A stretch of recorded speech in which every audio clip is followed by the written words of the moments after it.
Je crois que je suis la première personne en France qui en parle. Benefit a sorti des nouveaux blushs et même Benefit n'en a pas parlé. J'ai pas signé de NDA, donc écoutez, je vais pas m'empêcher d'en parler. On a deux formules, une formule liquide et une formule en stick. Mais déjà, juste première chose à dire, les packaging, honnêtement, j'aime beaucoup. Ça change de ce qu'on a l'habitude de voir. Je pense que je vais faire un côté liquide et un côté stick. Je vais partir sur cette teinte-là, c'est la teinte Apricota. Ça se présente comme ça.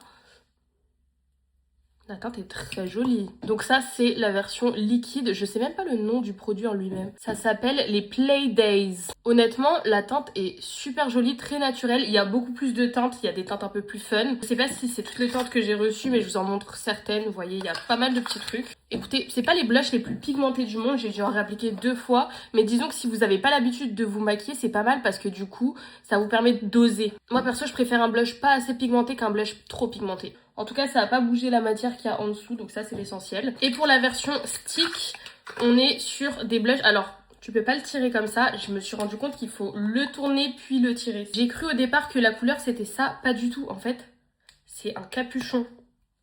Et en fait, c'est même presque des highlights. Je peux pas faire un côté, en fait. Ah, mais c'est pas du tout des... C'est des blushs. C'est des blushs gel effet lumineux. C'est vrai qu'il y a des paillettes.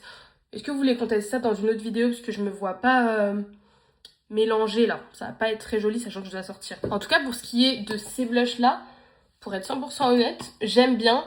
Mais il faut pas être pressé. Je trouve que le fini est plutôt joli. Je vais poudrer par-dessus et puis je vais voir. J'ai poudré par-dessus. Bon, j'ai pas fini le reste de mon teint. J'ai pas mis de bronzer, j'ai pas mis de blush, etc. Donc ça fait un peu gris, c'est normal. C'est la poudre, c'est pas le blush. Disons, heureusement que j'ai mis une poudre rose parce que sinon on le verrait plus du tout. Mais j'ai bien envie de tester sur ma main une teinte un peu plus... pétant parce que c'est vrai que j'ai pris une teinte qui était quand même assez naturelle, donc c'est peut-être aussi pour ça que c'est pas très pigmenté. J'ai pris là la teinte Berry. Et bah écoutez, une fois estompée, ça se voit quand même beaucoup plus. Je pense que ma teinte était quand même assez naturelle, donc voilà, faut savoir être objectif. Mais moi c'est le genre de teinte que j'aime et honnêtement là je suis pas non plus mécontente de ce que je vois. Dites-moi si vous voulez qu'on teste ceux-là, honnêtement j'ai grave hâte de les tester, mais en même temps je sais pas trop comment je peux les tester, donc à voir.